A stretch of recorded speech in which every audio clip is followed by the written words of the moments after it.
So coming to the last part of this microbiology, introduction to microbiology that we are discussing, the last application which is introduced in the syllabus is about in the field of agriculture and horticulture. Okay, so you have microorganisms which we can use for increasing the nutrient level in the soil as a fertilizer, and we can also use microorganisms which will keep away lot of pests which can attack the plants. Okay, so when it comes to agricultural crops, horticultural crops, their requirements are enormous. The plant should be given good amount of nutrients, so we can use chemical fertilizers as one of the options. There are insects and non-insect pests which attack the crops very badly. For them it is their food, but for us it is a pest because they are damaging our crops. So we don't want them to damage our crops. So any person who is an agriculturist, who is a horticulturist, if he or she is growing the crops, it is ultimately for economic purpose. कि अगर मेरा अपना कोई farm है, I am growing certain crops over there. So my aim is what? To grow the maximum amount of the crops, sell it at a profitable level in the market and gain economy. So if my crops will get destroyed due to some reasons, or if the crops will not grow properly due to such reasons, it will, I am as a loss. So for which I am using fertilizers. So I can use chemical fertilizers as one of the options, but you can understand logically, chemical fertilizers can have a great damage to the environment. So if I'm using fertilizers like say potassium sulfate, urea, ammonium sulfate, okay, superphosphate, they are chemicals. So I might get a very good result from the field, but I'm introducing a lot of chemicals into the environment. And when the agricultural field is like washed or when it rains, the water which runs off carries these chemicals into the water bodies or into the groundwater, and the contamination increases. There is a phenomenon called as biomagnification. कि वो soil में chemicals जाएंगे or maybe in the water bodies. Okay, so from those water bodies there will be fishes, which again human beings catch and eat. So those same chemicals ultimately find their way into the body of the humans also. So her trophic level में वो chemical जाएगा, it won't perish. That is biomagnification. So in a nutshell, at the end, you never know whatever food which you are getting in your plate, whether it is a plant food or an animal food, it has got chemicals in it. You might buy it from a good marketplace, from a good shop. Externally, everything will look very good, but it is ultimately having chemicals. Correct? So that is entering your system, which is very dangerous. So we can always avoid many chemicals in our system. When we have natural sources available with us, we can use them instead of chemicals to enrich the soil fertility or to keep away the pests. That is about biofertilizers and biopesticides, where chemicals can be avoided. Okay, have you heard about something called Green Revolution? Yes. Right? What is that Green Revolution?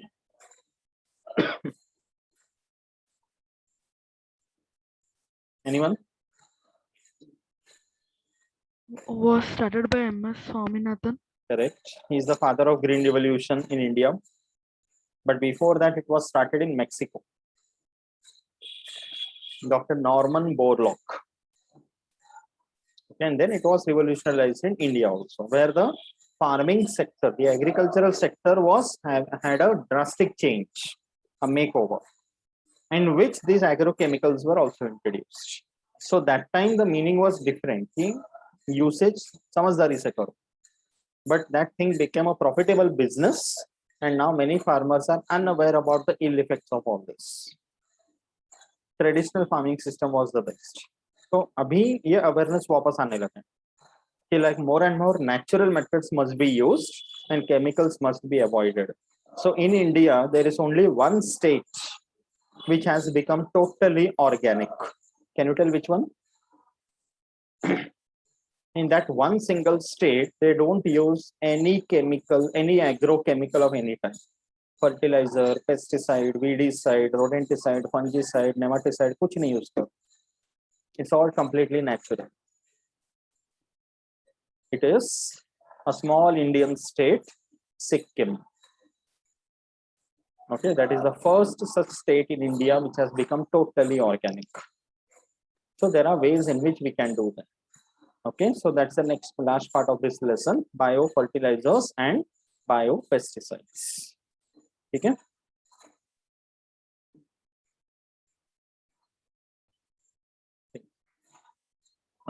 Yes. Are you aware about this bacteria called Rhizobium? Yes. Yes. This bacteria has got a property. It lives in the it lives in the soil, but it forms a symbiotic association with the roots of leguminous plants. Okay, now lots of leguminous plants are there. You can say all types of pulses. Okay, also legumes of them. So this bacteria in the soil forms an association with the roots of these plants. And if you pluck out any leguminous plant from the soil, you will find in the roots there are these small nodules present. If you cut or crush the nodules and observe under the microscope, you will find this bacteria present in. Okay, this Rhizobium bacteria, it forms a symbiotic association, which means that the Rhizobium bacteria is having the property of fixing nitrogen for the plant. Fixing nitrogen for the plant means atmospheric nitrogen gas, N2. That is converted into nitrates and nitrites radicals, NO2 minus, NO3 minus. And then these radicals and ions are absorbed by the roots of the plants. That is called nitrogen fixation. Plants cannot take up atmospheric nitrogen in a gaseous form. So they have to take it in the ionic form like this, and Rhizobium helps it. So they're available for the leguminous plants. So it's a completely natural fertilizer because of which plants are able to get the nitrates and nitrite radicals. So these Rhizobium bacterial cultures are available like this, which farmers can introduce in the soil and increase the nitrogen level. So there is no chemical added in the soil. So this is one example of a biofertilizer. Got it? Which forms a symbiotic association. Okay? It can increase the yield of the crops also very nicely. And they are very species specific. Okay. Another such example is another bacteria called Azotobacter. Okay. Now Rhizobium was a one which lives in a symbiotic association. Azotobacter is a free living one. Okay. It lives on its own in the soil, does not form a symbiotic association, but can do the same job of nitrogen fixation. So when Azotobacter is introduced into the soil, what happens is that the plants are able to get good amount of nitrogen. So plants become healthy because nature is the one which has created their association. They are able to work together. Getting it? So this kind of Azotobacter inoculants, you can treat it with the seeds before you sow it in the soil. So they are already having the bacteria around it, and they help in the growth of the plant. So they supply good amount of nutrients to the plant, and whatever crops are grown, the quality of the crops also increase very nicely because of this bacteria. So all the fruits, grains, pulses, everything which you get, they contain good amount of nutrients in it. So instead of using chemicals when we are having these microorganisms with us, why should we prefer a chemical? Agree with this? Right? So as much as possible, we should avoid chemicals. So that's why, and this kind of a farming is called organic farming. Okay, where microorganisms and natural sources are used to increase the quality of the soil. Okay, so another example you are remembering here is Azotobacter. Difference between both of them is that Rhizobium forms a symbiotic association Azotobacter is a free living one. Okay, these two were examples of biofertilizers. The last one we are seeing is something called biopesticides. The fertilizer is something which you add to the soil to increase the level of the nutrients in the soil. Pesticide means something which you're adding on the plants so that you are able to kill the so many pests that attack the crops. So you can see caterpillars, see how they are damaging the leaves.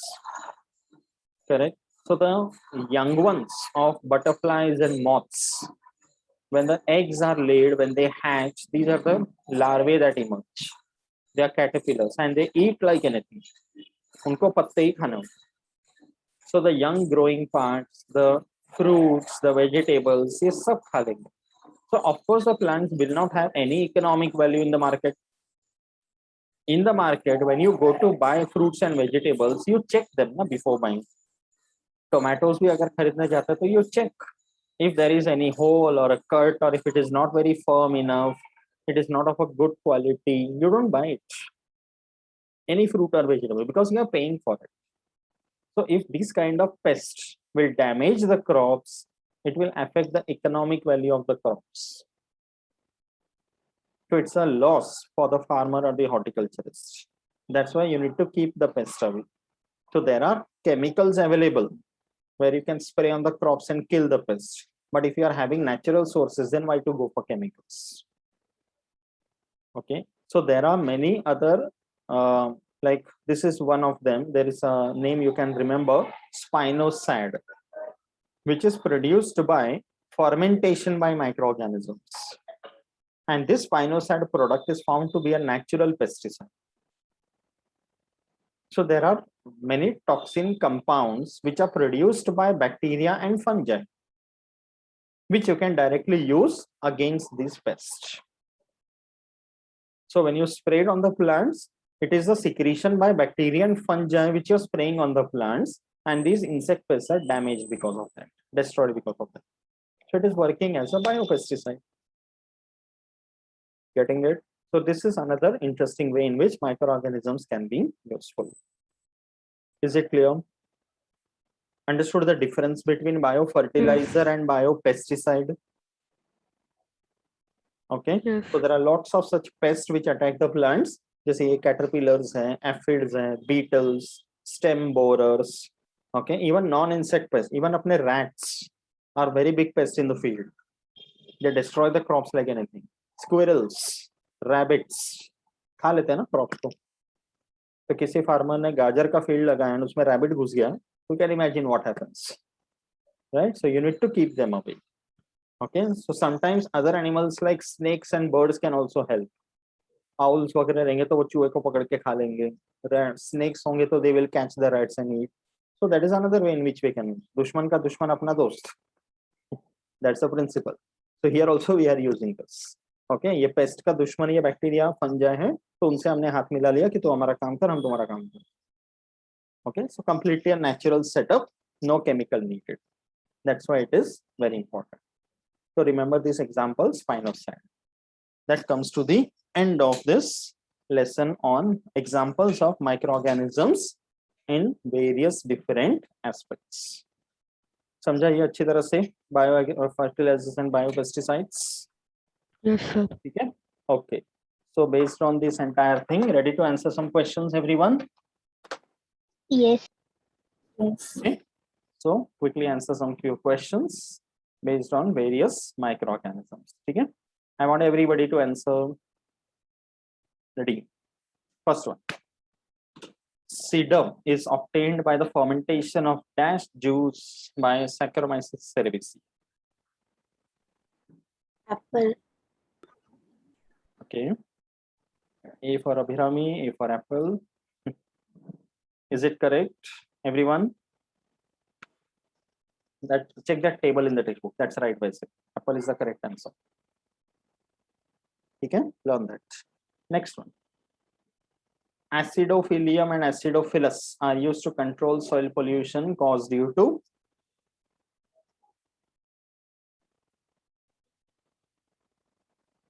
very logical. Acid rain. Acid rain. It is acid rain. नाम से ही पता चल रहा है. Correct? That is acid rain. Next, spinosad is popularly used as a Biosepticide.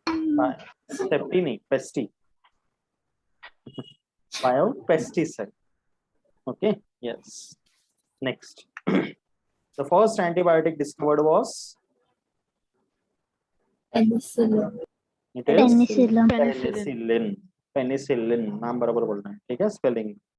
Next, dash is an example of HCB used for oil spill removal.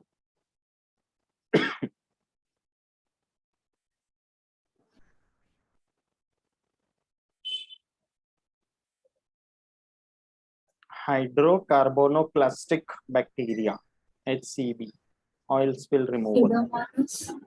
It is Pseudomonas. That's correct. Pseudomonas is the right answer. Okay, good. Next, biomass containing dash is a good source of microbes producing biofuels from it.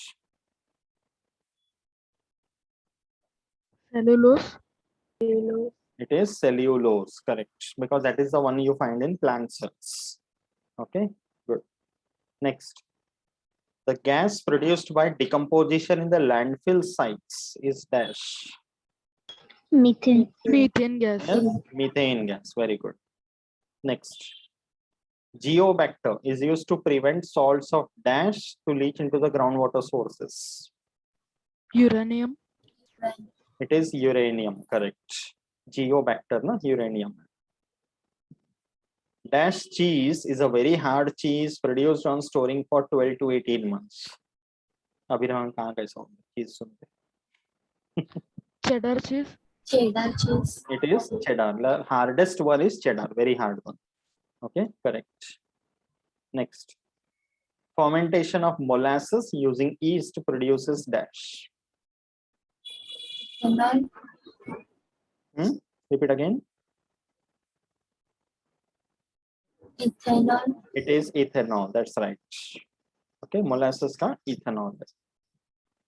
Dash is used as a bacterial biofertilizer.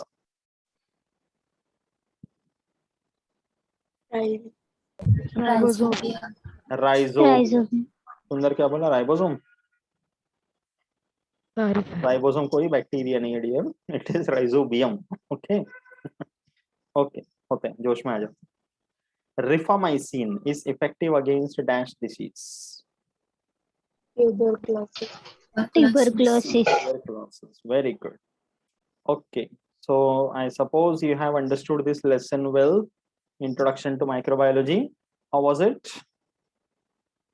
You have touched upon everything in the environment, everything in the human life, and you know very well that there are microorganisms which are useful everywhere.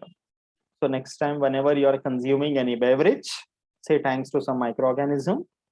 Next time, whenever you are consuming butter, cheese, ghee, curd, yogurt, cheese, you're going to say thanks to some microorganisms. When you're using any plastic product, you're going to say thanks to some microorganisms. You're having food from your plate, you are going to say thanks to some microorganisms, right? Everywhere there is microorganism present. So that was all about in the lesson. In the exam also, all examples you will have to learn without fail. Okay, you cannot change the names. You have to keep the same names with the correct spellings. That will be the very important part in this lesson, right? अच्छी तरह समझा entire lesson properly. Okay, very good. Yes, sir. Yes, sir.